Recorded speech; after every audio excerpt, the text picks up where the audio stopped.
we present Anna Cropper and John Bennett in The Knight of Caesar's Knives by William Keenan.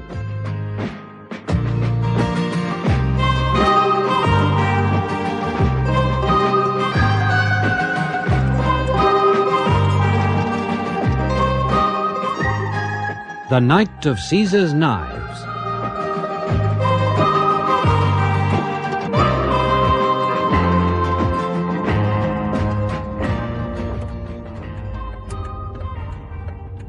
This is what I'm happy to call home. What a lovely big house. It's been in the family since my father started the firm of Hayward Textiles. What a wonderful stained glass window in the vestibule. I'm glad you like it, Mrs. Hayward. I had wondered if you prefer a new house, complete with all mod cons and central heating. No, this is marvellous. Thank you, darling. What for? For marrying your adoring secretary. Our honeymoon. Our home. No regrets, then? Well, after a whole month of bliss in the Hartz Mountains, I'm just a little disappointed that I haven't conceived. Hey, give us time, Doris, give us time. We haven't got all that much time. Neither of us is in the first flush of youth, and the sooner we start our family, the better. Well, I can only say I will do my utmost to oblige. Ouch! Hey, that was a foul. Elbow in the ribs. You see what's going to happen if you're sarcastic with me. As your secretary, I had to take it. As your wife, I'll bash you in the ribs. And I thought I'd married a dear little woman who would have my meals and slippers ready and announce with due dignity to the whole household at the ring of the doorbell, Papa is home. Let us all gather round to make him happy and comfortable. And why not? I have all the makings of the perfect chauvinistic male. But on this occasion, if Madam would care to remain seated, her chauffeur will open the door for her. Thank you, James. The name is Michael, Madam.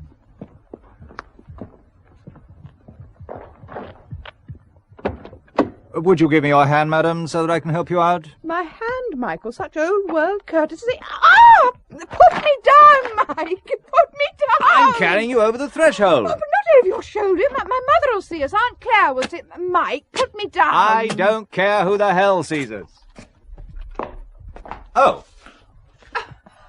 Aunt Clare, we've returned. Indeed you have, and you look happy enough. If I were you, Michael, I'd keep her over my shoulder and take her up to her mother's room. Oh, it's very good of you to have us both come to live here. All part of the marriage settlement, Aunt Clare. Anyway, it's a big, lonely house. We couldn't leave Doris's invalid mother on her own. And somebody's got to protect you from that KGB colonel, Uncle Balakeff. Oh, I think the less said about him, the better. And Doris, while on that subject, I don't think we ought to let your mother know what happened in Germany. That your fine husband gets himself involved with British intelligence. I was merely looking for an old friend. Who just happened to be one of their missing agents. All right, so they use my cover as a British businessman. Used is the operative word. They used us all. Oh, by the way, Robson, head of the German section, offered me a job in intelligence. I hope you refused. Of course. But you were tempted. What, when I've just married a comely wife? I'd hate to be chasing around foreign parts. I wonder if they've got your name on file now. Hayward Michael, textile exporter, brackets. Trustworthy and unafraid, in brackets. I wouldn't put anything past that lot. And before I answer the phone, let me just wish for the both of you that the Lord will send his blessings on your union, and that you may live happily in this house and see your children's children. Oh, a lovely blessing, I always think. Thank you, Aunt Clare. But the telephone? Let's not answer it. Well, it may be Claire's Russian boyfriend ringing all the way from Moscow. Heavens above! A Russian bear of a man passes the time of day with me, and you've the nerve to insinuate that I'm interested in him. What would a respectable Irish widow see in a pagan fellow like him? Though I must admit he has some human virtues. With a few more like friend Balakeff, the KGB will almost have a respectable image. I think he fancied you, Aunt Clare. I'll be having none of that impertinence from you, young lady. And I don't want the Colonel mentioned to your mother. Oh, I'd best answer that thing. 4392635. Yes, this is Mr. Hayward's residence. Oh, here we go. Well, I just see if he's at home. Who's calling? Renshawe with an E. Well, do you know anybody called Renshaw? Yes. Not offhand. Hold on. I have a feeling it's them again. I'll not keep you a moment. Them? The intelligence people. Tell Aunt Clare to say we haven't arrived back yet. You'll only ring again. I'll take it, Clare. Oh, one moment. Mr. Hayward's here now. Hello, Hayward. My name is Renshaw, Tom Renshaw. We have a mutual friend, James Robson. He's in our continental section. The German agency? Yes, the German branch office. Well, I don't think I wish to do any more business with our mutual friends, so you can save yourself further phone calls. Good day. Mr. Hayward, you don't know yet what our offer is. It's a second honeymoon for you and your wife. Oh, what's the catch? None whatever. Just want to say thank you for your assistance in Germany. A holiday on the department. It's them right enough, Doris. They just want to say thank you by sending us on a second honeymoon. They're trying to involve you again. That's what I think. Let me have a word with him. I'll put him off. Hello, this is Mrs. Hayward speaking. It really is most kind of you, Mr. Renshaw with an E, but we've only this minute just returned from our honeymoon, so under the circumstances I really... You sound like a happy bride, Mrs. Hayward, and after all your husband went through... Well, it is very, very kind of you to offer, but we couldn't possibly accept without my Aunt Clare coming with us, and without a full-time companion for my invalid mother, but thank you all the same. I'm sure we can give you the extra facilities. You can? The third ticket will be awaiting you at Manchester Airport. In fact, you can have seats on tomorrow's flight. An agency will send a qualified nursing companion for you to interview within the hour, Mrs. Hayward. I'll have to speak with my husband. He's offering us flights tomorrow for you, me, and Aunt Clare. And there'll be someone to look after Mother. An offer you can't refuse. But, Mike... Oh, and whilst you're making all the decisions, you might ask him where they booked for our second honeymoon. What flight have we booked on, Mr. Renshaw? The Rome flight. Rome? The Eternal City, Mrs. Hayward. So perfect for a honeymoon. At 10:30 a.m., flight BE... 759. Will passengers for flight 759 for Rome? Oh, I was half hoping we'd miss it. I wonder why you took so long packing. Where's Renshaw? Good morning to you. I have the tickets, and if you'll just let me have your baggage, I'll try to expedite matters. How well organised you are, Renshaw. Now, if you ladies will go ahead, we'll bring the hand luggage. Thank you, Michael. I'll keep me hold, old Doris. I've me cardigan and such like. Well, Renshaw, now you can tell me what this honeymoon really entails. The department is simply providing a second honeymoon for yourself and your good wife. Let's say certain parties were very pleased with what you accomplished in Germany. We found our agent. And your cover as a textile merchant was impeccable. Because that's what I am, a textile merchant. Even if I am tricked into helping the department whilst on a perfectly legitimate business trip. Of course. Be that as it may, I'm not so naive to believe that a man like Robson is doing this out of the kindness of his heart. I don't think we need bring personalities into this. Though, now you mention it, there is just a small favour you might do. How did I guess? It is for the department. I never for a moment thought it would be for the National Health Service, run down though it may be. There's no danger involved, just a relaxing few weeks in Rome doing as you please.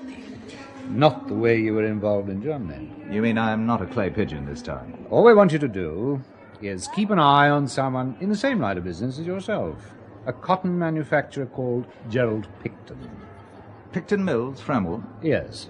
Oh, what's he doing? Selling red banners to China? It's just that we'd like to know where he goes and who he meets. We don't want you to go around tracking him, but just keep an eye on him occasionally. There'll be a check at the end of it. What could be easier? Sounds as simple as dying. All you've got to do is make Picton's acquaintance.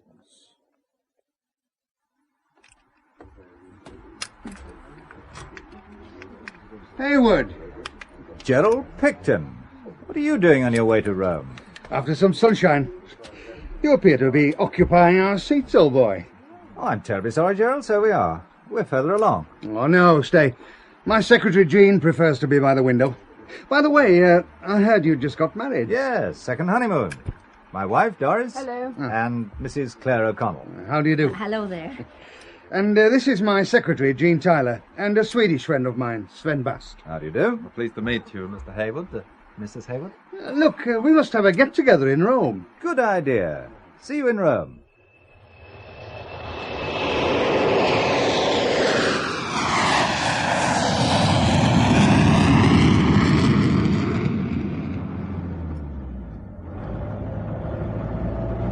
I'm glad we decided to share a taxi. You know, Hayward, I feel I live more dangerously riding around Rome in these things than I do driving my racing car full out. You've had rather a good season. I picked up a few trophies on one or two circuits. No, how well do you know Rome? Not very well. You can be our guide. May I say you've made an excellent choice. I come here regularly. We're now outside the walls of the city of ancient Rome. Those bells we just heard are from the Church of St. Paul's. Now, I'd love to see inside that church, Mr. Picton, so I would. Unfortunately, Mrs. O'Connell, the little painting shop I was telling Haywood about is in the opposite direction. I was hoping our guide to Rome would show us St. Peter's and not a shop in a back street. Will you look at those Latin drivers, Doris, taking that bend without slowing down? Oh, as for that one, well, and I'll not believe me eyes. Oh, yes, Aunt Clare, what is it? I thought I saw... Yes? Oh, it must be my imagination playing tricks with me. You look a little pale, Mrs. O'Connell. Just a little exhausted with the heat, Mr. Baste. Well, then at the next cafe you must sit down and have a cool drink with me, whilst the others visit the modern art shop. And please, call me Sven. I will show you St. Peter's, for I know Rome well. I live here.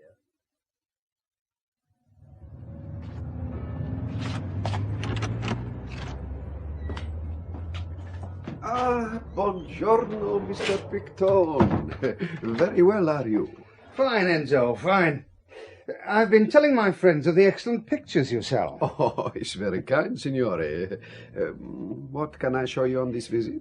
Have you any more pictures by the artist who always paints a cat in the corner? Ghetto. That is the name for cat. And that is the name the artist goes by. You don't happen to know his real name? Ah, no, signore. A friend bring his painting, and I pay what Gatto asks. He is becoming, how do you say in English, everybody want him? Much sought after. Fashionable. Ah, see. Now, I have one here, a view of Rome and the Tiber. How does that strike you? Oh, that's absolutely marvellous. Don't you think so, Haywood? It's quite colourful. The liberal amount of paint used. Well, you can feel the warmth of the sun. And look at those dark, mysterious shadows. There's depth, dimension. It has something about it, Mike. You can buy it for me if it isn't too expensive. A memento of our second honeymoon. Sorry to disappoint you, Mrs. Haywood, but I'm buying this one. Oh, forgive us, Gerald. We hadn't realised that you were interested. I buy all Gatto. I've instructed Enzo here to get me all he can. But this one was in the window. It would still not be for sale unless I did not want it. Isn't that correct, Enzo? That is so, Mr. Picton. I will have it delivered to your hotel. The Colony Flaminia, as usual. It is. I'll be in again to argue the price and see what else you've got, Enzo. Well, I'm not an art expert, but I thought Gatto's view of Rome and the Tiber... Looked like hasty, out of perspective, botched-up painting. Here's your bathrobe. Or have I put it too strongly? Well, on the right of the painting was, I suppose, the Quirinal, but the King's Palace looked in a twist. Skew width, awry and slanting. So you noticed it? I'm noticing you too in your bathrobe. Fresh, flushed, inviting. We're going to miss dinner. Who cares? They're expecting us, Picton, his secretary and Aunt Clare. They wonder why we haven't gone down. Let them wonder. No, Mike Haywood. We really should be going down to dinner. Will you stop kissing me whilst I'm trying to talk to you? And stop! Blast. Who could it be? Well, it may stop ringing. I suppose we better answer it. Room 178? Is that you, Haywood? Yes? Sven Baste here. Have you eaten? Well, no. We were wondering whether to have something sent up to our room. Oh, I have a better idea. Come to my apartment. I have a wonderful meal waiting for you. Via della Consolidazione, number 23. It's only a few minutes by taxi from your hotel at this time of night. It's very kind of you, but we are rather tired. Not used to the Roman sunshine, you know. Oh, that I cannot believe, Haywood. Only mad dogs and Englishmen go out in the midday sun, no? You are a robust race. I am sure a little sunshine has not made you too tired to appreciate a superb Italian meal. I'm sorry, but... But nothing, Haywood. You must come. We have something to discuss. Have we?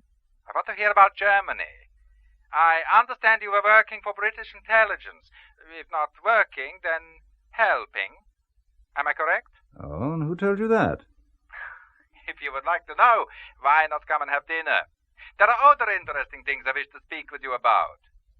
I'll come alone. And leave your newly wedded wife in the hotel? Oh, how ungallant, Haywood. No, the invitation is to both of you. 23 Via della Conciliazione, Haywood. It appears we have a dining out engagement. You're trying to be casual, which makes me suspect that you're worried. Isn't it about time you told me what Renshawe had to say at the airport this morning? You seem to go into a conspiratorial huddle. Was it so obvious? Well, not to most people, but to your wife and former secretary it was obvious you were cooking something up between you. Well, our second honeymoon offer has a small print clause. I'd have been amazed if it hadn't. Well? I have to keep an eye on Picton. Whatever for? Renshaw didn't say.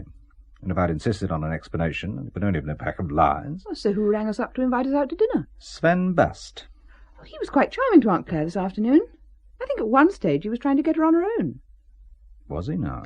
Don't make it sound so sinister. Well, this isn't purely a social invitation. You see, Sven Baste knows what we were doing in Germany.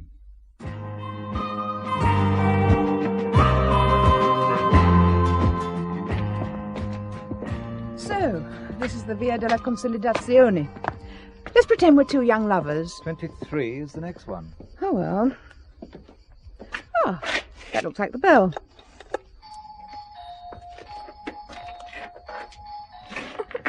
I rather fancy you should sing as you press. We'd most probably get a bucket of water thrown over us. I think someone's coming now. No, must have been imagining things. I thought I heard something then. Instead of footsteps, or whatever they were, carrying on, they've stopped abruptly. That was my impression, too. Mike? Yes, what is it? The key's there. It's been left in the lock. Must have forgotten to take it out. Or he might have left it there for us. It could also have been left in by someone who was too much in a hurry. Somebody we might have disturbed? Let's see if it's the right key. I would prefer the gentleman to go first on this occasion. Well, we agreed till death us do part. A marble hall. Dark and cool at midday. But too dark, eerie, and cold for late evening. Seems to be a light coming from the room on the far right. Mr. Baste? Mr. Baste? Anyone home? I think we ought to leave it for another time. He must have been suddenly called away. Well, he would have rung us. He might have done that and found we'd already left the hotel. Then he would have waited for us. The speed our taxi driver travelled, he would have been lucky to be out of the house before we arrived. I think I'd better take a look.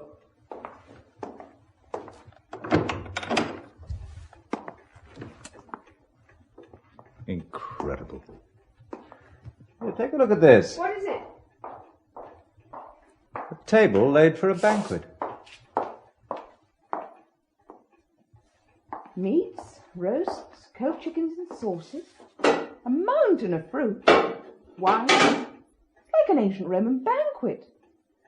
And our Swedish gentleman Sven Baste does himself well.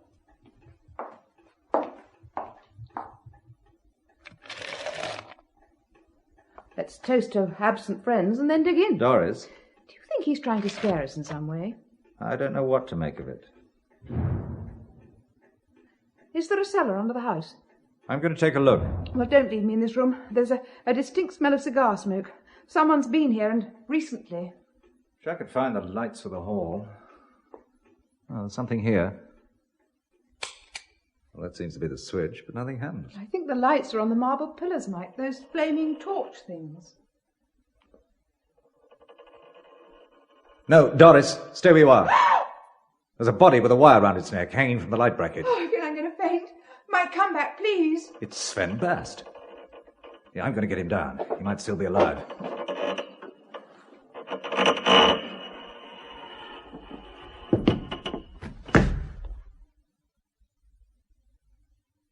Well?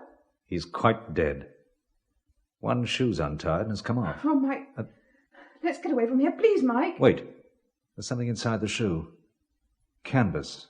A torn strip of canvas. Let's get away while we can. We must call the police. Someone seems to have already called them.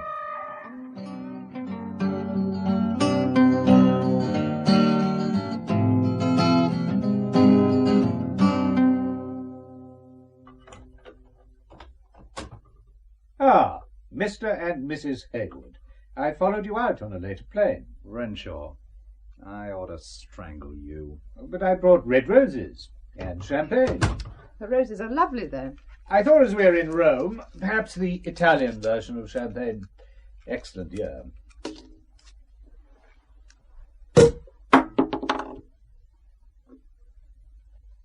Doris, a glass for you.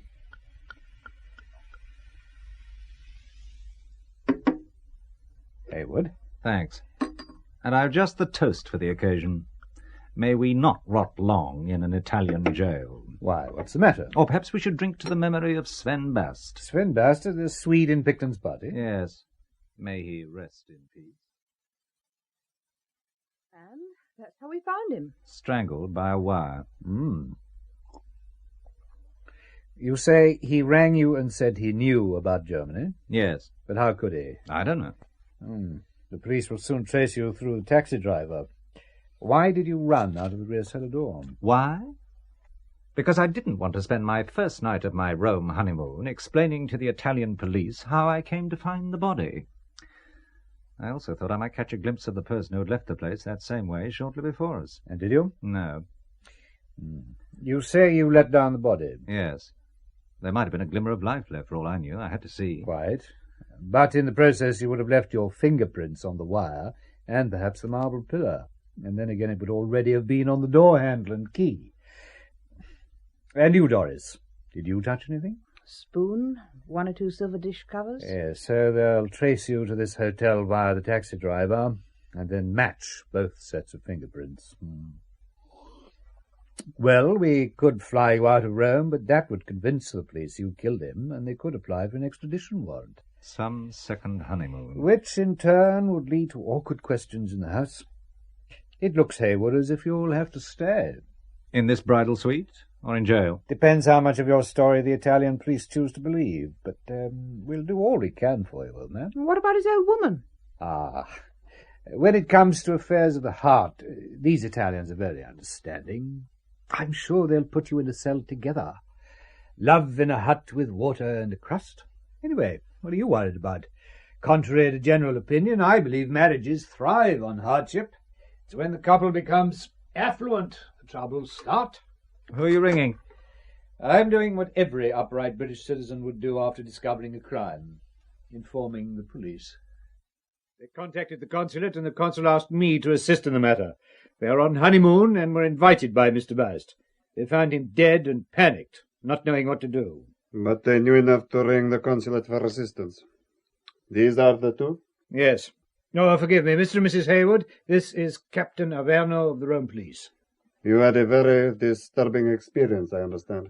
Very disturbing, to say the least. And how did you come to know Mr. Baste? They travelled on the same plane. Sven Baste was in the company of a friend of Heywood's. Please let Mr. Heywood answer the questions. Is that correct, Mr. Heywood? Yes. And who was this mutual friend, Mr. Heywood? Mr. Picton. We're in the same line of business, textiles. And that is how you come to know him? Yes. Did he come with you to Roma? Yes, he's staying at this hotel. And that is convenient for us all, isn't it? But let us talk about tonight. Mr. Baste rang you and invited you to dinner. You went along and found him dead. How did you get in?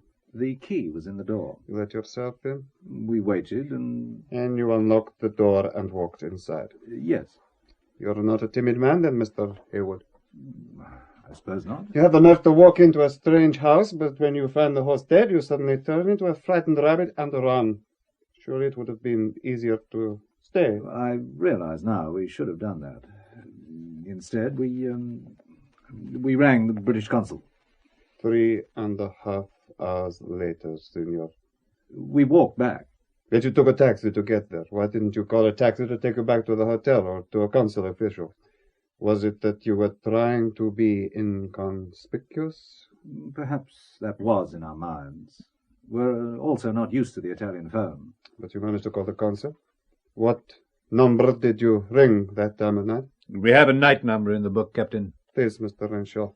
You are quite capable of answering such simple questions. Perhaps it was my being with him, Captain Averno. My husband was afraid for me. He's very protective. Of course, senor. I understand now. In such circumstances, a husband would want to spare his wife distress and discomfort. Yes, you're very kind and understanding, Captain. And I will commend your handling of this unfortunate affair in my report, Captain. Prego, signor. But I would like Mr. and Mrs. Haywood to remain in Roma until investigations are complete. And there may be other questions to be answered. Of course. Good night, signora. Signora. Well, that wasn't too painful, was it? You handled it quite well, Haywood. And now the police have gone, we'll take a look at that canvas strip of painting you found. Under the cat, there is a word. Tiber. Yes, it's a view of the Tiber. No, the word is not Tiber. You sure? Yes, quite sure. After the R.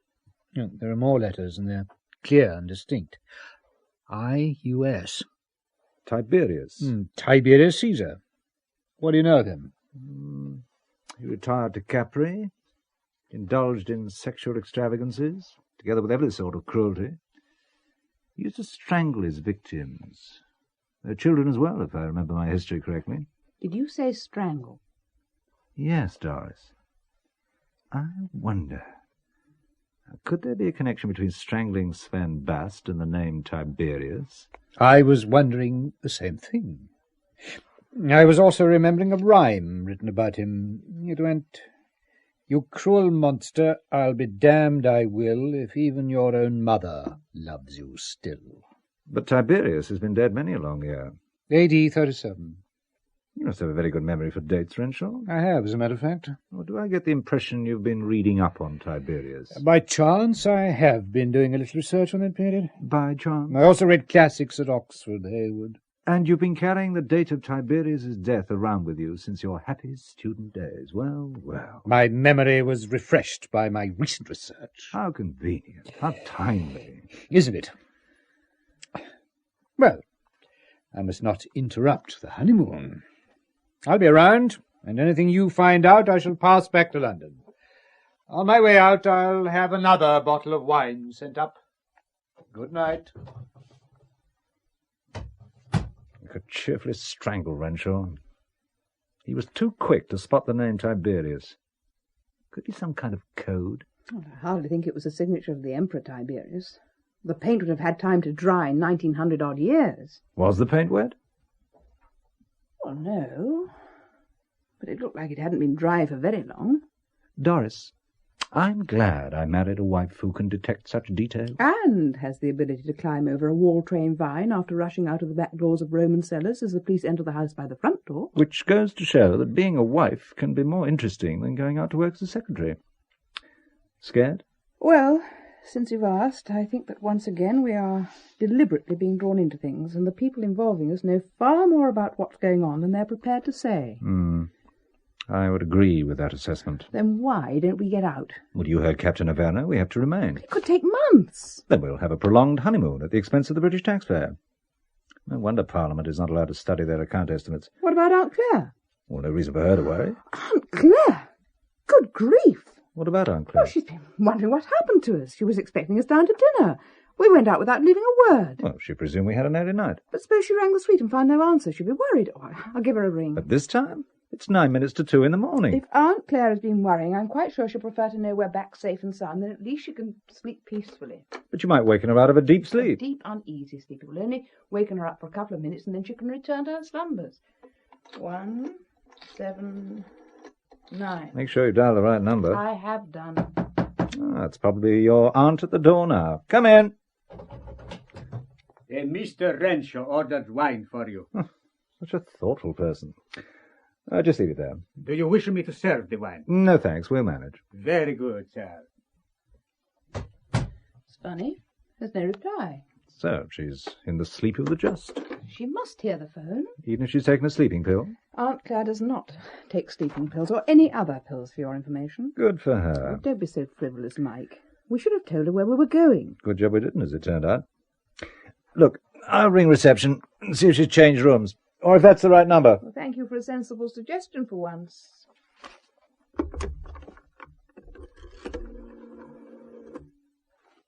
Reception. Haywood, 178 here. Could you tell me if Mrs. Clare O'Connell is still in room 179? I see. One moment, please. The key is here, so she has not come back yet. Not come back? Do you know where she went? No, signori. There was a call for her about an hour after you left. She must have gone out immediately afterwards. Did the caller leave a name? No, signore, no name. He asked for Mrs. Clare O'Connell, and we had her paged. That is why I remember so clearly. The gentleman spoke English, but I'm sure he was not an Englishman.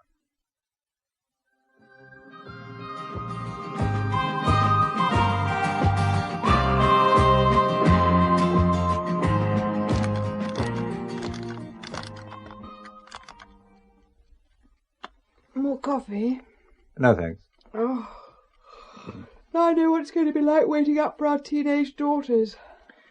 Your Aunt Clare saw something that gave her quite a shock this afternoon. Yesterday afternoon now. Oh, shouldn't we call the police or Renshawe?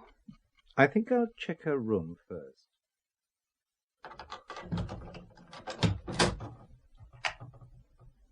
Empty. Tonight you're laid out in the bed. I'll just check the bathroom. No. She left the balcony window open.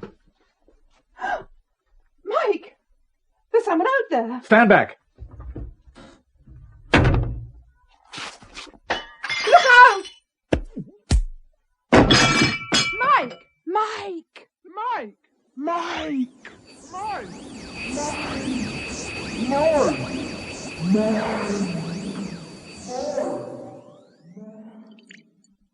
Oh, that hurts. I'm only bathing your head with cotton wool and warm water. I remember rushing through the French window. Well, his first blow missed and shattered the glass. The sudden noise of it made me hesitate. Well, that's when he hit you. He caught you once in the stomach and then on the head, knocking you back into the room. Did he only hit me twice? Thought the hotel had fallen in on me. Well, they look like karate blows. You've a terrible bruise on the left side of your head. What happened to our visitor? He had a rope fastened to the balustrade of the balcony, and he let himself down the side of the wall. But he dropped this. Let me see. Book matches. Chat Noir. That's the name of the nightclub. And a black cat. Like the one on the painting. A replica, you might say, but look on the back. A coin portrait of a Roman emperor. And if my convent Latin is correct, the inscription records heir of the deified Augustus Tiberius. And below is the reverse side, presumably. Tiberius, triumphant, riding in his chariot. But what has the long-dead Tiberius to do with the Rome of today? And British intelligence? There's someone at the door. Hey, switch off the light.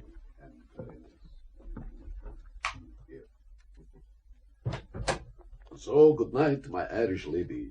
You see, Comrade Boris Balakeff is a gentleman and escorts Clare O'Connell to the very door of her home. And that's as far as you will escort me, Comrade Balakeff. Atheism and moral decline go together, and I'll have none of either. Good night to you. Aunt Clare! Balakeff! We've been worried to death, Aunt Clare. Where have you been? I thought I'd seen a ghost this afternoon. I never expected to find the KGB in Rome. But it must have been Colonel Balakeff I saw, because after dinner the phone rang and it was the heathen himself. A trade union delegation was having a reception. I thought an Irish representative was called for, and after seeing your aunt... How did you know where she was staying? I had her followed. By a member of your trade delegation, no doubt. Good lady, some of your virtues are rubbing off on me. It was one of my men. There, I speak the truth and feel good. What are you doing in Rome, Colonel? I am a member of a trade union delegation. Fostering goodwill? You might call it that. You're not studying ancient history at the same time. Ah, the Caesars. One particular Caesar. His system of government allowed for no rivals. He was a fine example of a totalitarian ruler, which goes to show how history repeats itself continually. You English, you think that your two-party system is the answer to the world's problems. But ancient Rome had two parties also. So you think it was better under the rule of the Caesars? Benevolent dictatorship is the most efficient form of government. But how often are dictators benevolent? After Augustus came Tiberius. Would it be fair to assume that you do not approve of the doings of Tiberius, then, Colonel Balakeff? You would be correct to make such an assumption. You could also say that I disapprove of all things done under the name of Tiberius at all times. I have kept Mrs. O'Connell out late. And so, my good Irish lady, when you pray those beads tonight, say one for me. And how would you be knowing that I always say my rosary before getting into bed? In these days of electronic devices, nothing seems sacred. Don't forget. Just one, offered for me, Clare O'Connell. You'll need more than one, Colonel Balakeff. With that I would not disagree. Well, I'd keep you in mind. Well, who knows? I could be eternally grateful. In my line of business, it's so difficult getting insurance for this world, never mind for the hereafter. Oh, it's quite a hectic day. The understatement of our honeymoon. Hey, move over. Make room for your bruised and battered husband. Darling, you really do look badly bruised. Ah, but you are fair and you are comely. Isn't the quotation black and comely, darling? I really have no colour prejudices in the matter, Doris. Why the hell do we have to have a room with a phone? I'm going to tear the damn thing from its socket. Well, the dominant male. Well, go on then, throw it out through the window. Have somebody knocking at the door. Hello. Don't burst my eardrums, old boy. Renshaw? I'll burst more than your eardrums. Do you know what time it is? If it's very important, I wouldn't have rung. Look, tell me at breakfast. Can't do that, old man. Why not? You could both be in danger. If I were you, I'd get out of bed without switching on the light and go over to the door. When you hear 4 knocks, did-ah, it'll be me. But I would advise you still to make sure. Oh, who is it? Oh, do hang up, or your fair and comely wife will be fast asleep. It's Renshaw. Hello? He says we're in danger. Oh, Haywood. again. Hello, are you there? Doris, wake up. I wouldn't bother too much about waking Doris. I'd make for the door. You see, I slipped a little something into that glass of wine I gave her earlier on. Now, wait by the door.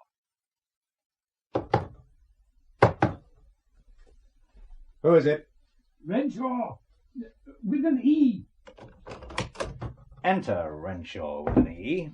And you better have a good explanation for drugging my wife's drink. We have to get out of here. Others know you're working for us, so we want to keep you nice and safe for a few days. I thought if Doris were asleep, it would be easier, not as emotionally disturbing. Renshaw, I promise you I'm going to break your neck one of these days and toss you in the Tiber. Steady on, old boy, only doing my job. Can you put a coat on your wife or something? I'll give you a hand getting her to the car. There we go. Good evening, Haywood. And what brings James Robson, head of the German branch office, to Rome? I say, what's the matter with Doris? Renshaw drugged her. Yes, Renshaw does enjoy the cloak and dagger stuff, but the drug is only of short duration. A stiff brandy should wake up the sleeping beauty. You may wait in the car, Renshaw, but It may seem trivial and mundane to you, Robson, but men don't like having their wives drugged. Quite so. I will have words with Renshaw. You seem well acquainted with the drug used. Are you sure he wasn't doing it on your instructions? My dear fellow, do you think I would give such an order? Yes. Yes, well, I'll pour your wife a brandy. And for you, Haywood, I have an excellent local wine. Not drugged, I trust. Now, why should I drug you when we're all going to a party? A party? Yes. Now, just wet your wife's lips with this brandy, Haywood, and it should do the trick. Oh, darling. You see, Haywood, no ill effects whatsoever. Wake up, Doris. We're going to a party.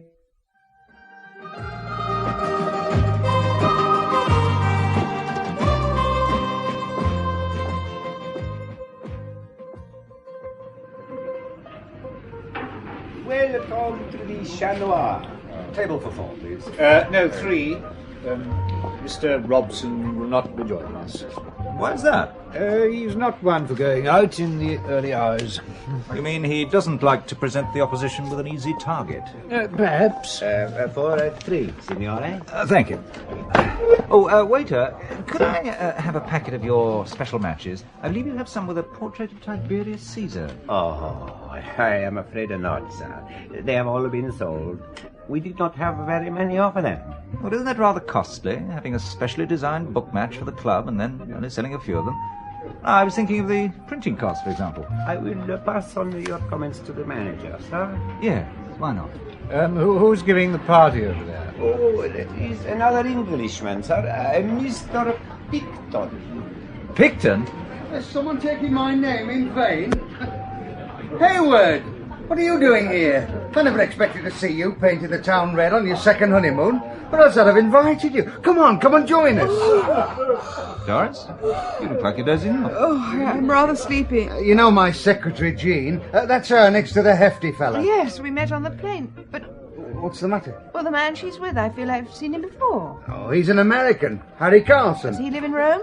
Yes, buys and sells antiques. Oh, and is he interested in paintings too? Carson? He's interested in everything. But come and join us.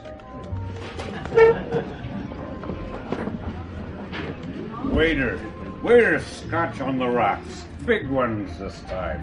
Harry, haven't you had enough? The short answer is no. Harry, you'll have to be more sociable. We have 3 more guests. Mr. and Mrs. Hayward, friends of mine from England, and... Renshaw, with an E at the end. Tom Renshaw. Well, come and have a drink, Tom. Don't mind if I do. Hell, where's the scotch? Patience, Harry. You've only just ordered. Yes, Harry, you're making a spectacle of yourself. So what? Who cares? I care, Harry. Jean, for goodness sake, what is there to get all head up about? The amount you're drinking. This is the last one. Understand? Dames. And don't call me a dame. Okay, Jean, okay. And Mr. Picton. I think you've had enough for one day, too. If my secretary says so. Secretaries have a way of saying such things and making you obey. Well, I need a drink to waken me up. Oh, I can hardly keep my eyes open. What brought you here if Doris is so sleepy? Renshaw. I thought when in Rome they ought to experience some of the Rome nightlife. Quite right. Here's the waiter. Scusi, is there a Mr. Hayward in this party? I'm Hayward. There is a telephone call for you, Mr. Hayward. This way, please. Who can that be? Perhaps it's Doris's Aunt Clare. She doesn't know we're here. Oh, then again, she might have got the message. We left at reception? Yes. Yes. Excuse me, madam. We have put the call on this extension phone in this room.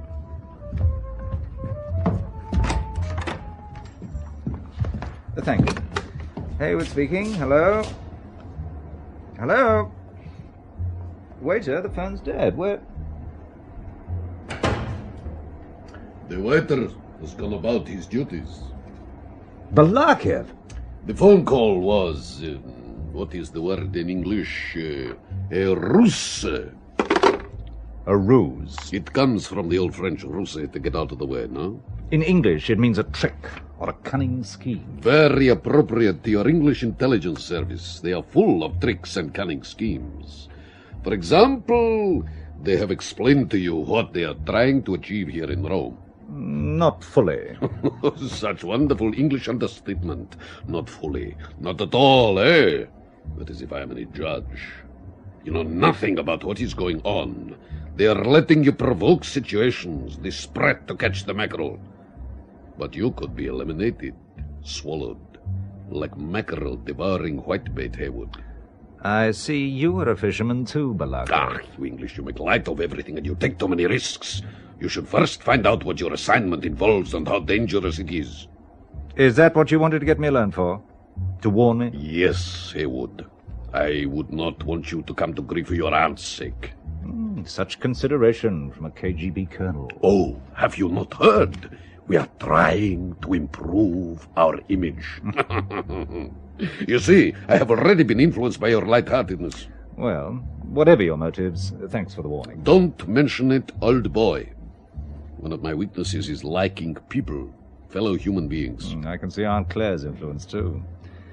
But in your line of business, liking people can be a great weakness. You, too, at the moment, are in this line of business, Hayward. Good night to you. Good night. Oh, and Hayward. Yes, Colonel? I think it has been put around by your superiors that you are in possession of a certain strip of painting. What? You see, they have not kept you informed. The left hand does not know what the right hand is doing. That is the whisper we picked up. I don't believe it. You will see. By the way, Hayward, have you been to Leningrad lately? Leningrad? What are you talking about? If anyone should ask you that question, you must say, I think St. Petersburg is much more romantic as a name. Now, I will wait here a little longer. You had better rejoin your party.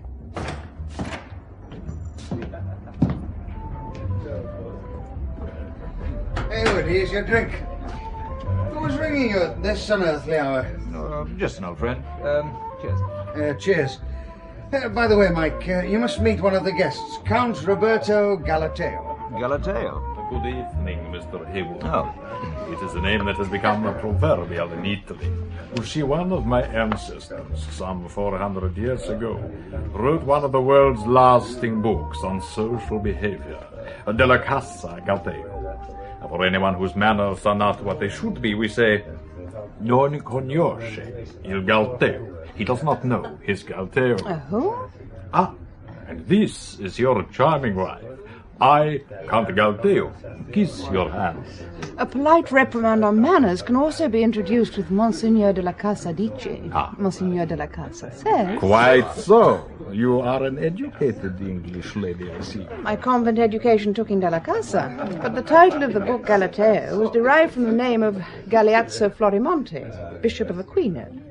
I remember Sister Elizabeth telling us about him. Such a rare flower of femininity, beauty, and intellect. Your flattery will not stop me disclosing the fact that the Della Casa was the author, and as the name Galateo was derived from the bishop Della Casa met in Rome in the 16th century... I cannot be descended from the author. Or one of your ancestors did not write one of the lasting books on social behavior, Signore. You see through my joke. But I am a count of sorts. I make my money by commerce. Tell me, Mr. Haywood, what is your line of business? Textiles. Textiles? I also deal in them. There is some magnificent Italian material on the market now. I must show it to you. My firm is Fattorini Exports. Here, on my business card, is my address. Oh, but I am going there now. Why not call on your way back to your hotel? I always keep a few bottles of excellent scotch in my office. Well, another time, perhaps. It is a little late, and we have no car. You do have a car, old man. Yes, What? indeed. I forgot to tell you. I've arranged for you to have one during your stay. Oh. I'll have it brought round right away.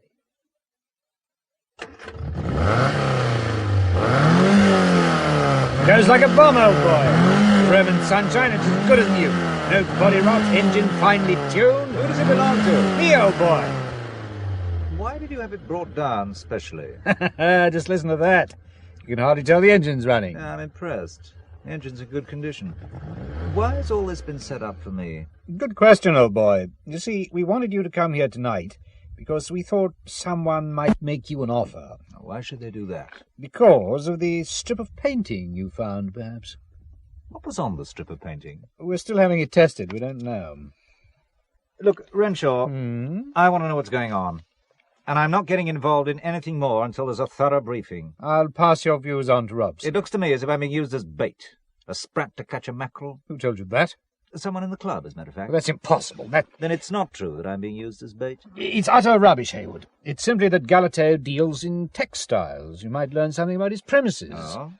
And why should I want to learn anything about his premises? He deals in so many things and tells so many stories. He obviously wants you to meet him. If you like, I'll come with you.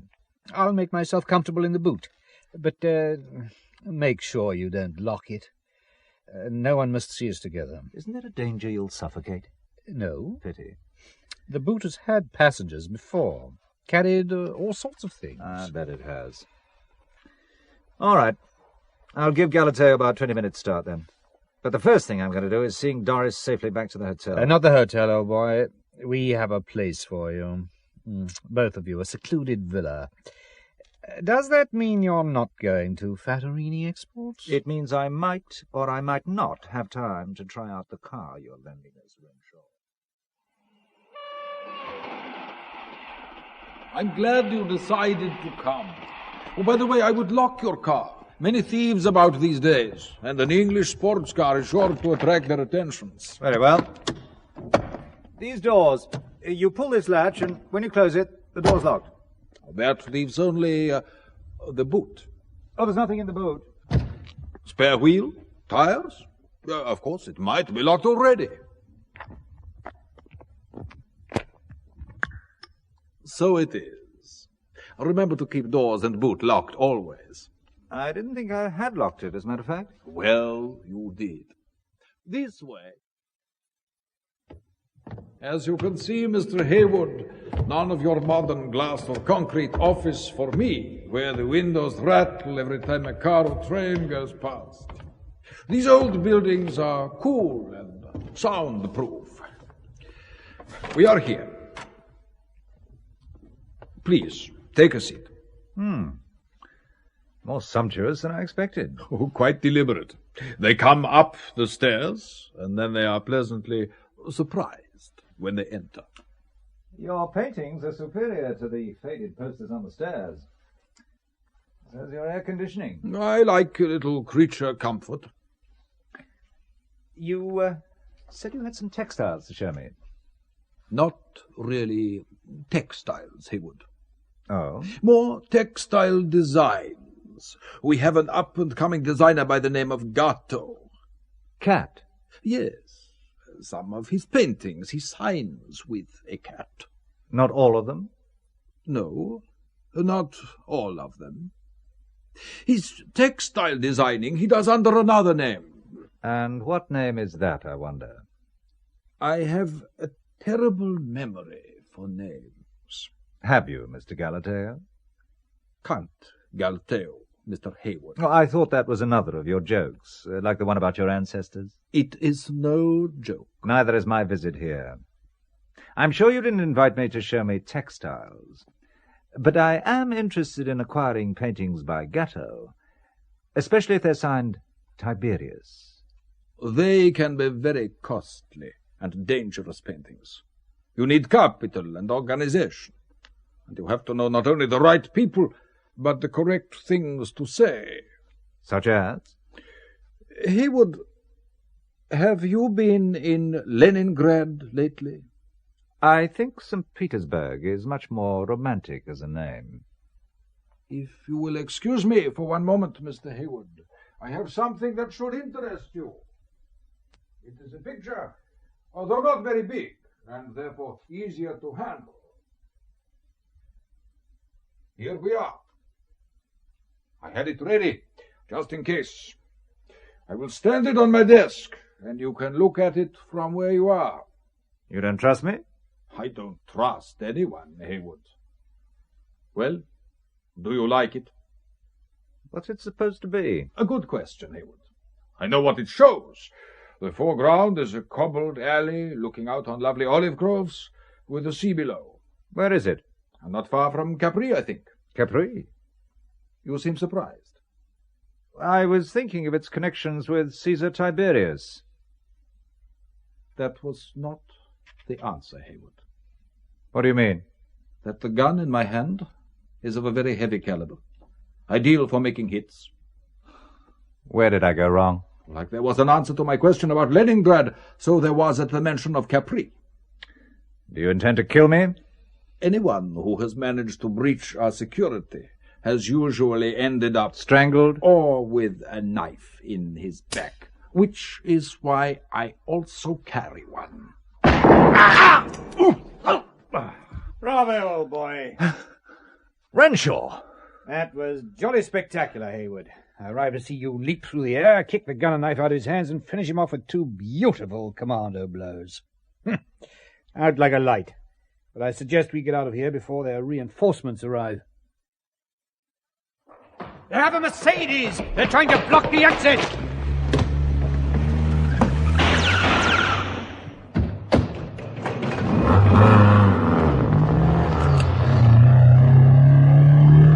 That's it, Haywood. Drive like the devils in hell went after you. They'll stop at nothing to get a painting back. Make for the river.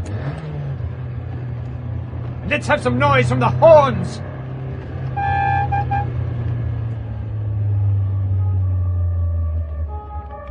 I never thought I'd be so glad to see policemen. And Italian bobbies at that.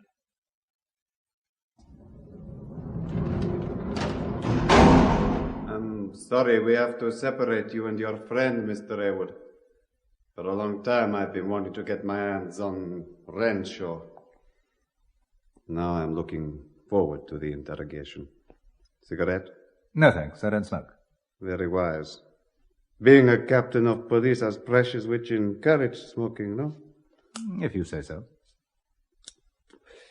But how can I give up smoking when I have problems like you, Heywood?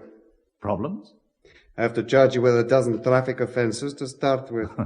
I'll plead guilty. And what about the murder of Sven Baste? He had been murdered before we arrived. Or had you forgotten? By your side or by the other side, Heywood? Now, that I don't know. Which almost sounds like the truth. But there is a story going around you were brought in by British intelligence. What better cover than a newly married pair of lovers, a businessman who married his charming secretary? Well, what was I allegedly brought in to do? What were Mr. and Mrs. Heywood brought in to do? Oh, no. She knows nothing about it. So you do? She's not involved in any way. English gallantry is not dead. It's the truth. I would like to believe you. I would hate to think of that charming Mrs. Heywood spending a long time in our jails. She's done nothing. You're bluffing. Very well. I'm bluffing. I take your word for it that she has done nothing. You have to take my word. You've no evidence of the contrary. True, my friend. But I have a better charge. Better charge? One I can prove. Rubbish. Conspiracy to steal works of art is considered a very serious crime in my country. Conspiracy? The painting of the alleyway in the olive groves found in your car. You're not telling me that was a work of art. Every painting I've seen by Gatto seems out of perspective. Done in great haste. Cover up. Cover up? Yes, one painting covering another, and that of great value. The view through the alleyway covered up an old master stone from Milano 3 weeks ago. It is valued in excess of $1 million. The going rate for that kind of theft is 20 to 30 years jail. Usually it is very difficult to prove unless you actually catch the thieves in possession of the works. In your case... You did just that. How convenient. That is what I was thinking, Mr. Heywood. Suppose I tell you that I didn't steal it. That is what they all say. Only you would have to have a better answer still. Why? Because your fingerprints are on the frame. You obviously took a firm hold of it and left wonderfully clear impressions. Fingers, thumbs, palms. Our fingerprint experts are quite delighted. I bet they are. So, I wait your explanation. You're quite sure you would not... like a cigarette? I would be delighted to have a coffee with you, Clare O'Connell. I don't remember asking you. Ah, where is your Christian charity, Clare? Especially after going to morning mass. So, you're having me followed again, I see. Your race has survived Cromwell and famines, expulsions and persecutions. I would hate to see such a fine specimen like yourself pass away before your appointed time. Your Russian-Irish accent is out of this world, Colonel. And so beautifully put, before me appointed time. Oh, bless you. But I have a guardian angel to look after me who'll do a better job than both lots of you. Both lots of us? Which lot is which lot? Sometimes it is very blurred. I'm not surprised the way you all carry on. Have a cup of coffee now. There's a clean cup on the next table here. I just help myself and save the waiter's legs.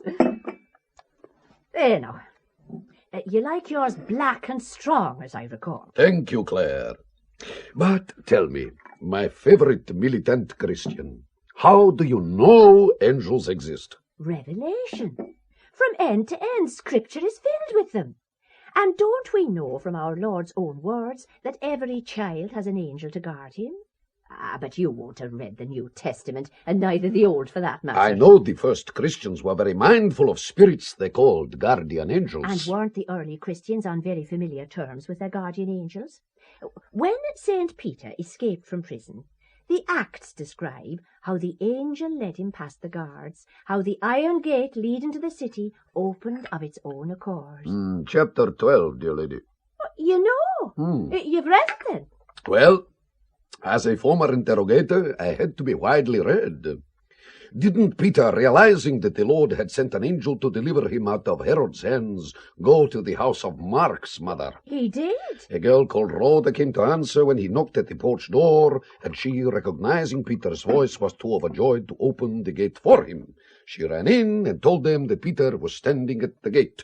Thou art mad, they told her. But she insisted it was so, and they said it must be his guardian angel. Meanwhile, Peter went on knocking. And why are you looking at me with your mouth wide open, Clare O'Connell? The devil can quote scripture. And I thought you were impressed. Perhaps I was. And perhaps I was a little uncharitable. After all, Saul the persecutor became Paul the apostle. Quite so. And many a Christian lady was married to a pagan husband. Why a sudden interest in things spiritual? Oh, if I didn't know you as a devious KGB colonel, I could almost mistake it for a proposal. You're not suggesting that a militant Catholic and a militant communist get together, are you? Oh, that sort of ecumenism is ridiculous. Dialogue. That is the new word, dear lady. Indeed. And you'll be wanting more than dialogue with me, Colonel, judging by the twinkle in your eye. Quite so. But it's impossible. It's out of the question. The pagans let their wives live according to their consciences. You yourself have quoted Lenin to me. He said it ought to be left to the individual to choose. Well, why don't you let him? Opiate of the people. Oh, that's a deformed Christianity. There are two great divisions in the universe, the world of spirits and the world of matter. It is one of the reasons for man's existence that he locks these two worlds together by belonging to both, to the one by his soul, to the other by his body. Not like two unrelated spheres, but as a figure of 8, with man on both sides of the joint. He should first be a man, then a saint, developing human virtues that make him a better person and a better citizen. Let us bring the conversation down to the more primitive earthly. Using the idiom of your corrupt capitalistic pop culture, I fancy you, Clare O'Connell, fine figure of a woman. Oh, you're a fine figure of a man yourself. But it's completely out of the question. Why? Russia and Ireland now have diplomatic relations. But you're not talking about diplomatic relations. I always believe a woman should follow her man and look after him. A man who has found a vigorous wife has found a rare treasure brought from distant shores. Bound to her in loving confidence, such a man will have no need of spoil. Content, not sorrow, she will bring to him as long as life lasts. The devil quoting scripture again. Though I must admit you said it beautifully, and it fair turns me legs to jelly. I have a fine flat in Moscow. No. But why no? Well, how could I get to morning mass in Moscow? I'm not one to compromise me faith. But, Clare... But nothing. As an interrogating persecutor, you studied scripture, and you obviously know quite a bit about theology. All right, I stopped persecuting. I stopped years ago. And as I said, I'm not one for compromises. There's more in heaven and earth. I am not asking for compromises. Oh, yes, you are. Do you know how I feel about the Mass? Clare, how can the wife of a KGB colonel go to Mass every day? I would only ask for a little discretion. If you believe in the Eucharist, it would be illogical not to receive as often as possible. Well, I've known people walk 20 miles to get to the Mass. I give up such intolerance. Oh, violence coming out now, is it? You are the violent race. I'd call it a fighting revolutionary spirit. Now I know why the state of Ireland is what it has been for more than 800 years, a source of grave anxiety to England. Fanaticism. And what you're saying sounds like pagan revisionism, so you can kindly take back your offer of cohabitation. Right now, Clare O'Connell, if you were the last woman on earth, I would take a vow of celibacy. Well, I'm glad something will make you relinquish your plans for world domination. Good day! Bush Hush, Samoya! Goodbye! You've spilled the coffee. And goodbye stands for God be with you, Colonel.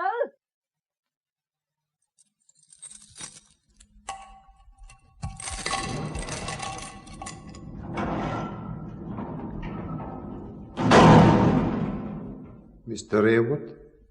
Has interrogation time come round again? This case becomes hardly more interesting, Haywood. Why, what else are you thinking of charging me with? You see, you always imagine the worst. And not without reason, but... But what? You're going to be released. Released? I'm glad that you two are surprised. You must have some very influential friends, Mr. Haywood.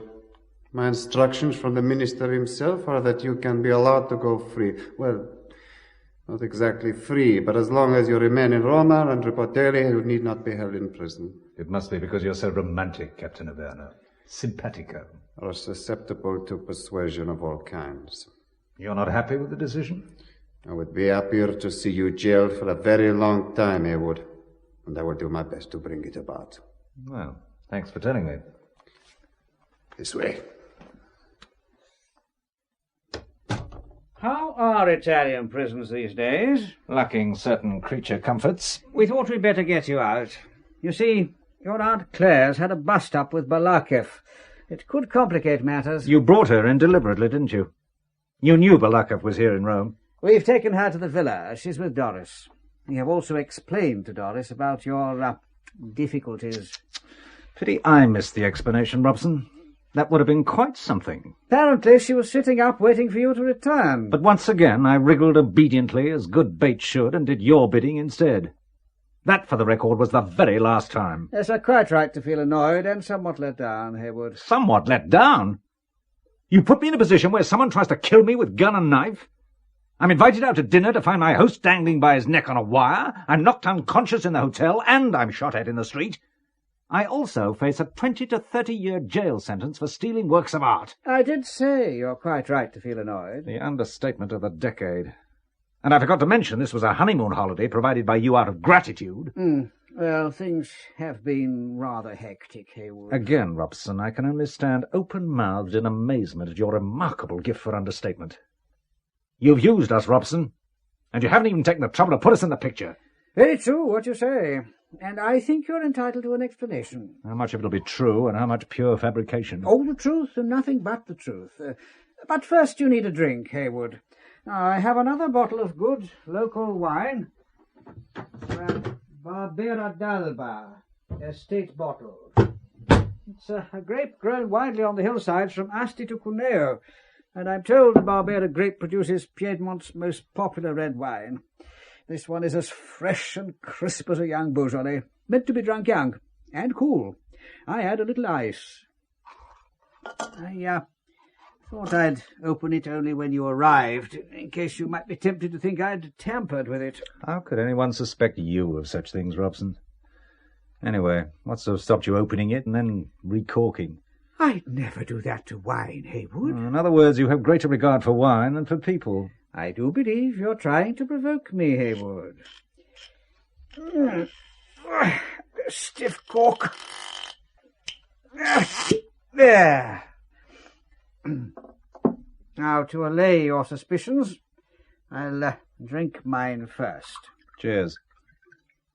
Suspicion is a terrible thing, which brings me to the subject of the present assignment. The code name is Find Caesar. Who is Caesar? That, my dear fellow, is the key to the whole problem. You see, works of art and antiques have been stolen on a vast scale over recent months from all parts of Europe. Britain, France, Italy, Russia. Much of the stuff, worth many millions, has been finding its way to America, north and south, often via Britain. We know some of the people on the fringes, CIA double agents, mafia members.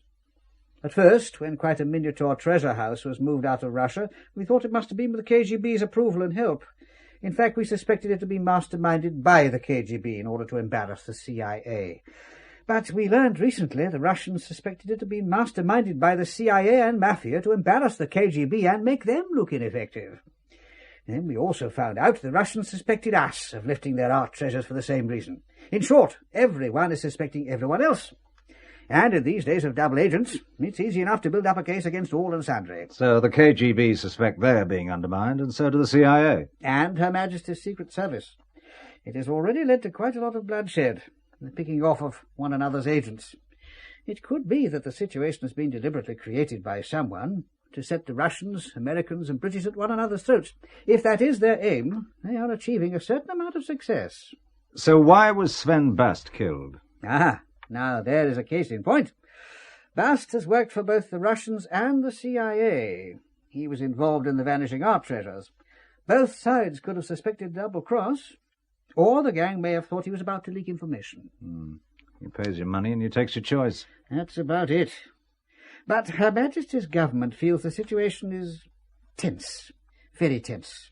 Another killing could provoke mass retaliation, and who knows how it could escalate. The top priority for the European division is to find who is behind it. Now, we know the leader's code name, Tiberius. He has the same ruthless traits as that ancient emperor. He cleans up after every operation with remarkable speed, leaving no witnesses. The killing is done by knife and strangulation. So Baste could be one of Tiberius's victims. Or a deliberate imitation. And to keep the intelligence agencies at one another's throats, he also takes out an agent or two. Well, why was I involved? Because Picton's in on it. He's moved stuff to England for them. You know Picton, and are in the same business, textiles. You seemed an ideal choice. Why wasn't I told this at the beginning? Because you would never have accepted. Another glass of wine? Well, just one more. And I want to get back to Doris. And so you should. Now, you have got nearer to penetrating the organisation than anyone. I would hope you would see it through to the end. Cheers. And the end is? Finding Caesar Tiberius. And then? I will rapidly dispatch him back to his ancestors. Cheers. Hail Caesar.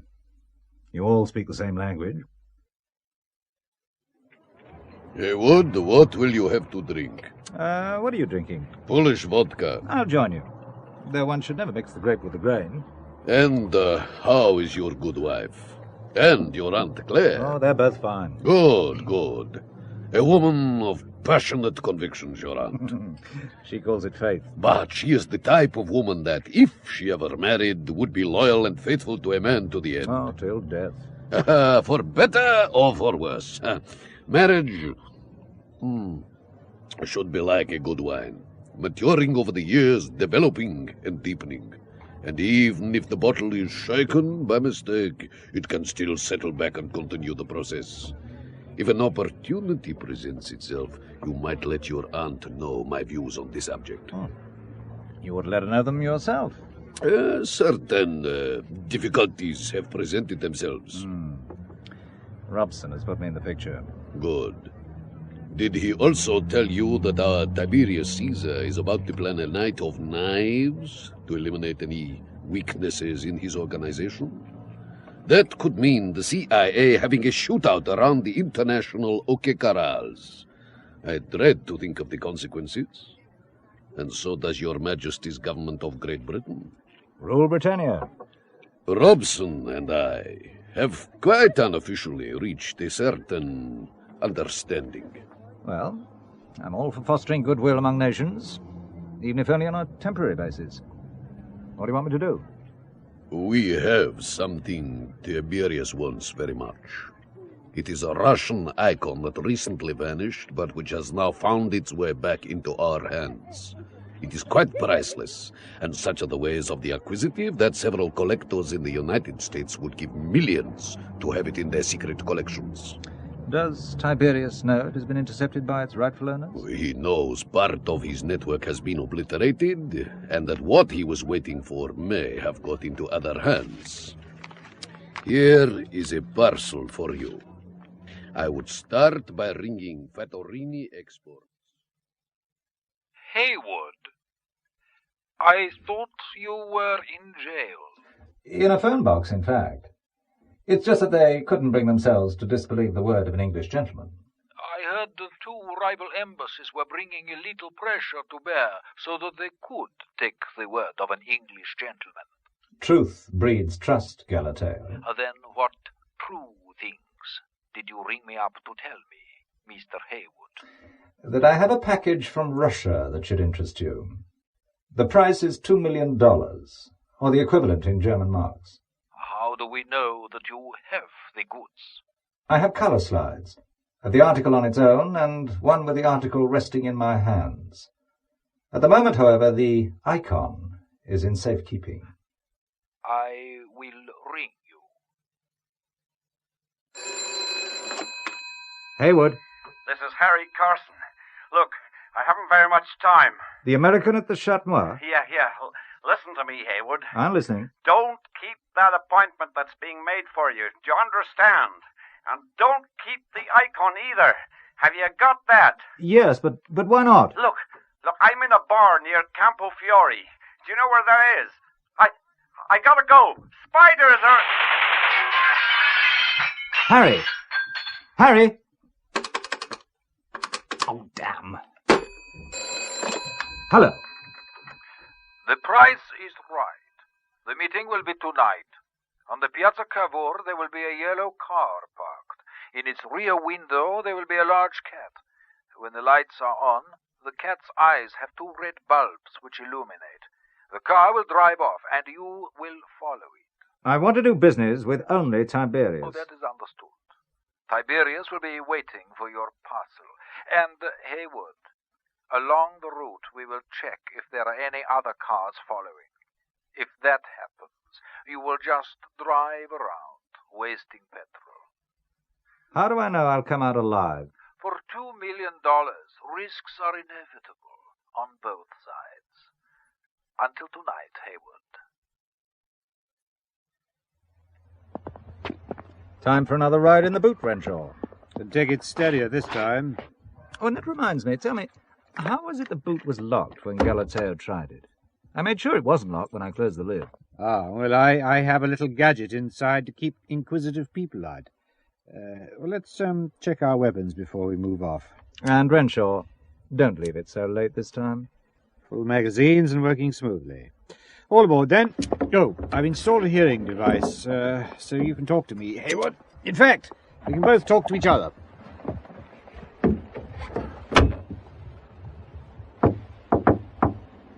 Ah, very cozy. I'm turning into the piazza now. I can see the yellow car with the red cat's eyes. Keep well clear of it. It's beginning to move off. Then follow it as instructed. It's traveling at some speed. All the better. We're still traveling by the Tiber.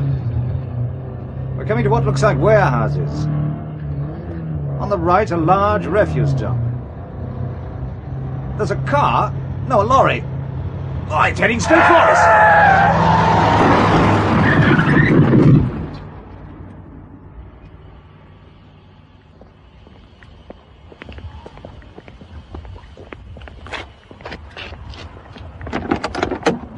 Hello, Haywood. I'm glad to see you're still alive. The icon. You won't get it. I think we have. You see, we've watched your every move, Haywood. We saw you put it into the car. We saw you take on your extra passenger. I'll remove the parcel from the glove compartment. Galateo! Drag Haywood out, then lock the boot.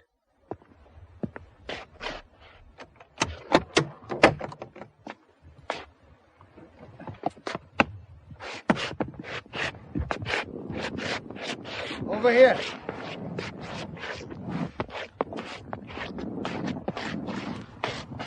Don't let him lose consciousness. He wants to meet Tiberius. Don't you, Haywood? You aren't Tiberius. No, but Tiberius has come for the painting. Tiberius has another wish. To kill you personally for all the trouble you have caused. With this knife. Give me the knife, Picton. You should never let your secretary speak to you like that, Picton. Even if she has delusions of power and is convinced she's Tiberius Caesar. Bind him. I suspected at the party at the Chat Noir you were more than a secretary, Miss Jean Tyler. Secretaries are more respectful in public to their bosses. In front of people, they never tell him what to do, even if they attempt it in private. That is quite correct, Haywood. I know now what Harry Carson meant just before he was shot down. We did not kill Carson. He was about to say something about spiders. The female of the species is deadlier than the male, and usually ends up by eating him. Hold him still. I'm only going to plunge this knife deep into your heart, Haywood. Like this.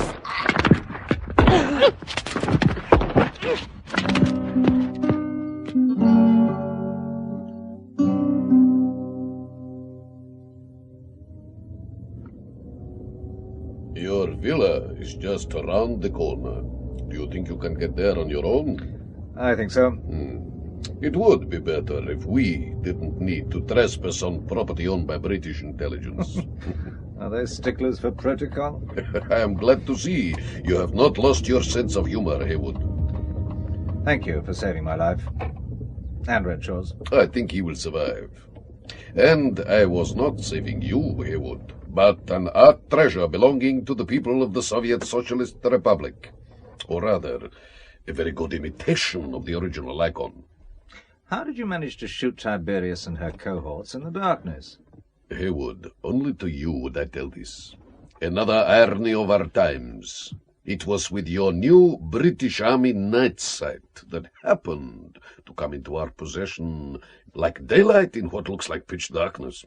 Remarkable. Well, why weren't we covered by British intelligence? I do believe, my dear Haywood, there was difficulty in getting approval for one of your night sights to be used here. Such is the working of bureaucracy. So, who was Jean Tyler? Believe it or not, an English girl who went to America as a dancer. She became a madam for the syndicate, which in turn provided girls for the CIA to work amongst the foreign diplomats. And spies. And spies, in order to get them into embarrassing situations. She obviously did very well, and with the help of the syndicate and agents from various sides, formed the biggest art theft organization ever. And, to cover their tracks, they played one intelligence agency against the other. And Baste and Harry Carson? Baste had worked for me. With his help, we tracked down some of their people in our territories. They obviously suspected Baste and eliminated him. Carson, he was a Bureau of Narcotics agent who had infiltrated the mafia drug ring, which in turn had CIA connections, which in turn led him to meet Jean Tyler and to infiltrate her organization. Along the way, the mafia must have discovered his real identity. I see. But the shooting of Picton, Jean Tyler, and Galateo... I think you will find there is a paragraph in the newspapers about an English businessman, his secretary, and an Italian business acquaintance being killed in a car crash. And in a hot country, it is always better to have the bodies cremated as soon as possible. You are disgusted, Haywood. You must realize that if we had hesitated 1 second longer, Caesar's knife would have entered your heart. Good night, Haywood. May the remainder of your honeymoon be more relaxing and pleasant. Thank you, Colonel. Our last day in Rome. Did you know that Aunt Clare had a candlelight supper with Colonel Balakeff last night? Not another word. The two in question are approaching. Aunt Clare, come. Mister, if you don't mind, Doris. As a member of a trade delegation, preferable no rank. The Colonel businessman is a rare specimen. But not totally incompatible? Not as incompatible as me living in Moscow and being allowed to receive the sacraments of Mother Church. I was trying to tell your aunt that in Poland, party managers go to Mass now. I also quoted to her John Pilger of the Daily Mirror that in North Vietnam, Catholics are among the best communists, but still she will not believe me. You tell me Monday was Friday if you thought you could get your way. No, I say it's impossible. Ah, I ask only that my fiery, fine figure of an Irishwoman thinks it over. Don't you dare attempt to pinch me, or else I won't give the outrageous idea a second thought. Now, come on, Boris. We have 3 hours before the plane, and I still haven't done the stations. And we're going to make them the Irish way, in our bare feet. Darling. Yes? It's a terribly mercenary thought, but I wonder how much Time magazine will pay for the picture of a Russian KGB colonel doing the stations in his bare feet. Such double-dealing thoughts should never cross an innocent mind. Pity we didn't bring a camera with us, though. I was reading the other day that as well as being the centre for the Catholic Church, Rome in the last few years has become the espionage capital of Europe, with Arab, Israeli, Western and communist networks. Really can't believe the things you read in the newspapers these days, Doris. It was in a woman's magazine. Another article said, some men are boys at heart and thrive on danger and excitement. But I think this stay in Rome has done us both good. Well, my bruises have healed nicely in the sunshine. And I have some other good news for you, Michael Haywood. You're going to be a father. We'll have 4 boys and 3 girls. Well, that thought might keep you out of trouble in the future.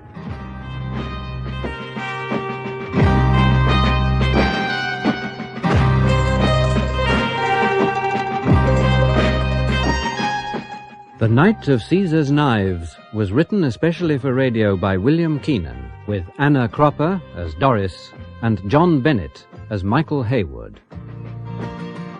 The part of Aunt Clare was played by Elizabeth Kelly, Renshawe by Geoffrey Matthews, Gerald Picton, Ronald Herdman, Sven Baste and Count Galateo by Geoffrey Wheeler, Captain Averno of the Rome Police, Peter Bell, Colonel Boris Balakeff of the KGB by David Mahlowe, Robson of British Intelligence, Geoffrey Banks, Harry Carson, Graham Tennant, and Jean Tyler, Marah Stohl.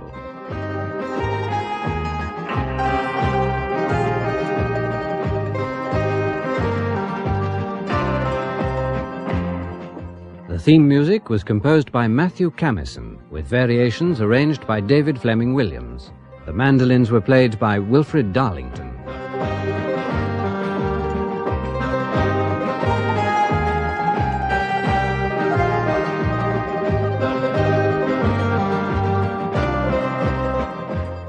The Knight of Caesar's Knives was produced in Manchester by Trevor Hill.